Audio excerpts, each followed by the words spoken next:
बरेच रुग्ण विचारतात की पंचकर्म करण्यासाठी नक्की किती दिवस लागतात. तर हे असं फिक्स सांगता येत नाही, कारण प्रत्येक रुग्णाचा असलेला आजार, त्याला नक्की कुठलं कर्म करायचं आहे, कुठला ऋतू आहे, दोषांची अवस्था काय आहे, या सगळ्या गोष्टींवरती अवलंबून असतं.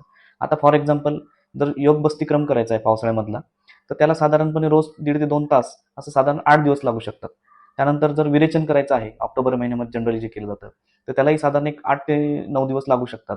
त्यानंतर वमन जर करायचं वसंत ऋतूमध्ये, म्हणजे शास्त्रीय पद्धतीचे उलट्या घेणं, तर याला सुद्धा एक 7 ते 8 दिवस लागू शकतात.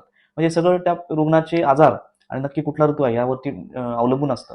एक मात्र खरं की 5 ते 7 दिवसांमध्ये या सगळ्या गोष्टी म्हणजे वमन, विरेचन, बस्ती, नस्य, रक्तमोक्षण हे 5ही पंचकर्म कधीही होत नाही. बरेच लोक हे असं करतात, जे तज्ज्ञ नसतात, आणि त्यानंतर मात्र त्या लोकांना, ज्यांनी केलं त्या लोकांना मात्र पुढे बरेचसे त्रास संभवतात. त्यामुळे एकत्रितच ही सगळी कर्म 5-7 दिवसात अजिबात करू नयेत. धन्यवाद.